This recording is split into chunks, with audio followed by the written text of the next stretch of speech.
Assalamualaikum warahmatullahi wabarakatuh. Perkenalkan, nama saya Lolita Maharani, NIM 1815401419, Kebidanan Poltekkes Kemenkes Pangkal Pinang. Baiklah, di sini saya akan melakukan pemeriksaan fisik pada bayi baru lahir. Yang pertama yaitu kita melakukan persiapan alat. Yang pertama, alat-alat yang dipersiapkan yaitu ada handscoon, ada lampu sorot sebagai penghangat, ada peralatan antropometri seperti timbangan bayi, Medlin.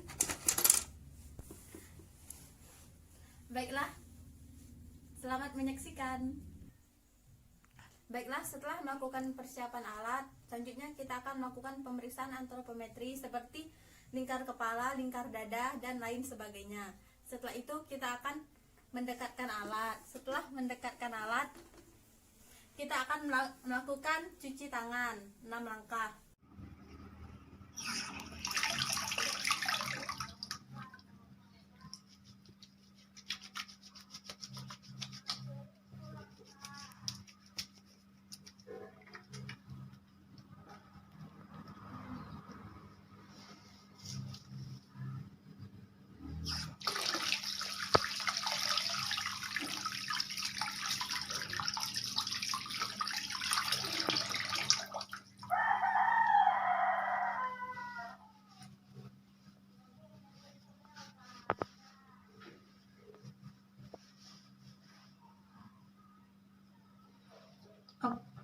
Setelah itu keringkan. Setelah melakukan cuci tangan, kita akan meletakkan bayi di tempat datar dan dalam posisi terlentang. Setelah itu, jangan lupa untuk menjaga kehangatan bayi serta memberikan lampu sorot dengan jarak 60 cm. Setelah itu, kita akan melakukan pemeriksaan fisik. Sebelum melakukan pemeriksaan fisik, kita akan menggunakan handscoon. Baiklah, handscoon sudah terpakai. Baiklah, yang pertama yaitu melakukan pemeriksaan di kepala. Yang pertama kita lakukan pemeriksaan bentuk kepala simetris atau tidak. Bentuk kepala simetris. Setelah itu kita melihat apakah adanya caput subsidium dan sepal hematom dan tanda-tanda trauma akibat jalan lahir. Setelah itu kita memeriksa sutura, apakah saling bersesuaian atau tidak. Setelah itu kita meriksa adanya molding atau molase atau penyusupan. Setelah melakukan pemeriksaan kepala, kita akan melakukan pemeriksaan mata.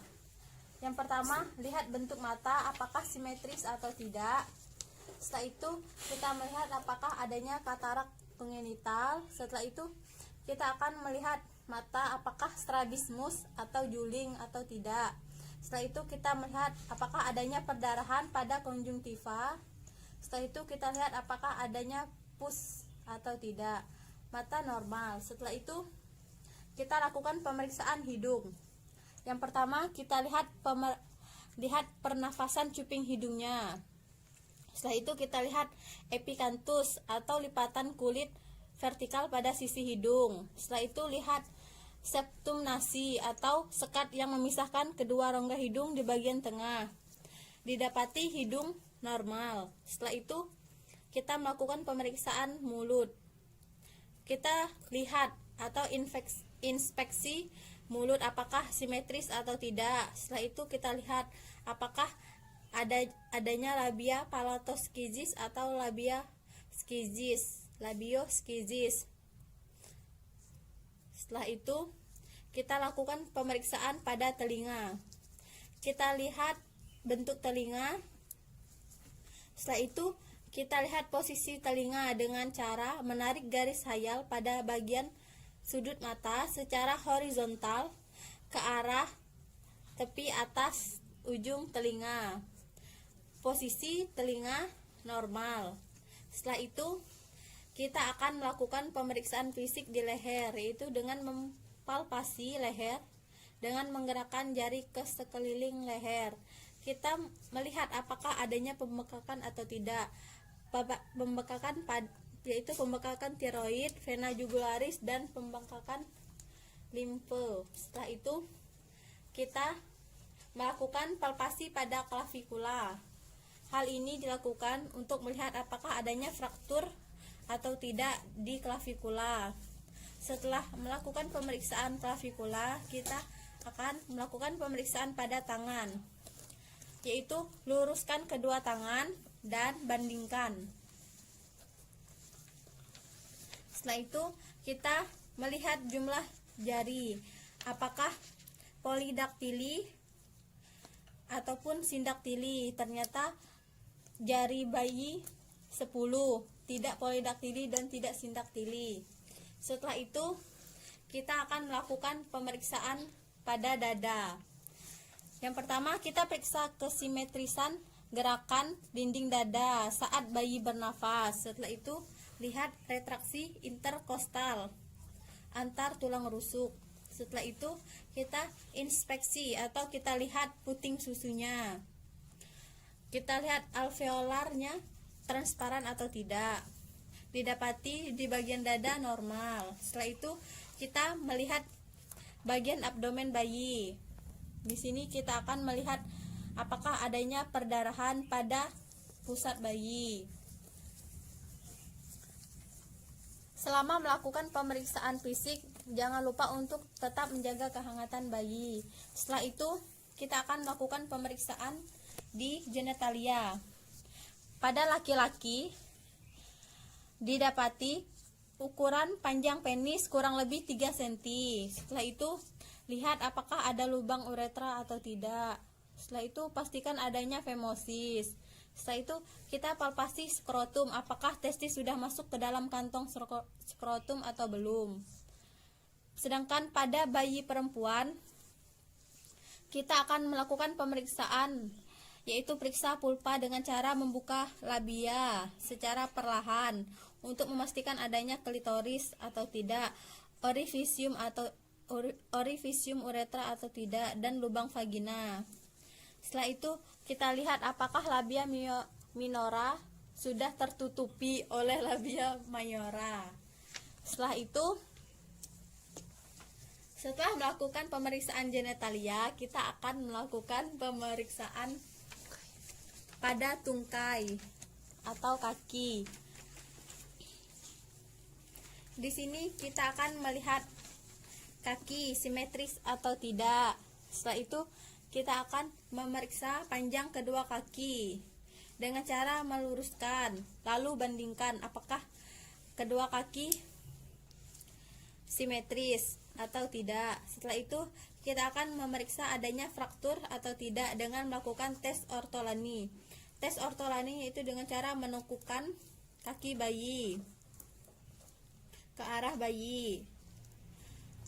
Didapati tidak ada fraktur. Setelah itu periksa pinggul dengan cara pegang masing-masing kaki, letakkan ibu jari pada bagian bawah femur atau paha, sedangkan 4 jari lainnya di atas trochanter mayor. Setelah itu tekuk 90 derajat dan diabduksikan kedua tungkai secara perlahan. Bila terdapat bunyi kelak pada femur, berarti adanya dislokasi pada acetabulum. Setelah itu kita akan melakukan pemeriksaan spinal atau pada tulang belakang.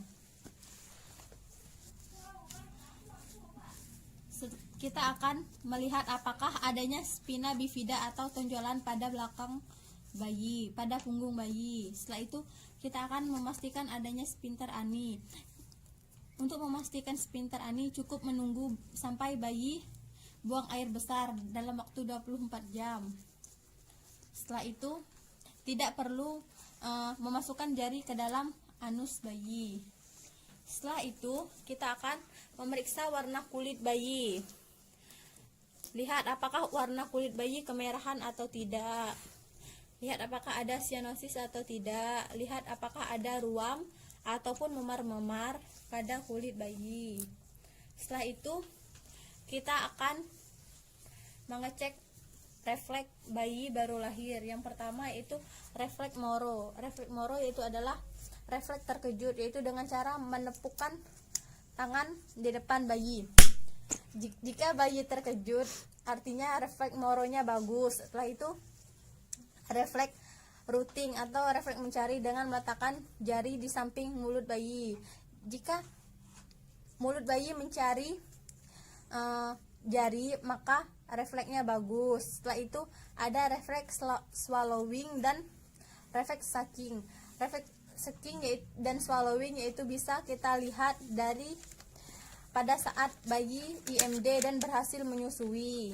Setelah itu ada refleks Babinski. Refleks Babinski yaitu dengan cara mengelitik telapak kaki bayi. Setelah itu ada refleks palmar grab, yaitu refleks menggenggam dengan cara meletakkan jari kita di telapak tangan bayi. Setelah itu ada refleks plantar grab, yaitu jari-jari bayi melakukan peregangan saat disentuh.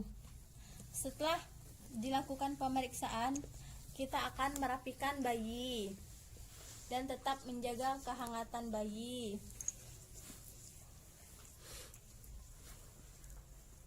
Setelah ini yaitu merapikan alat.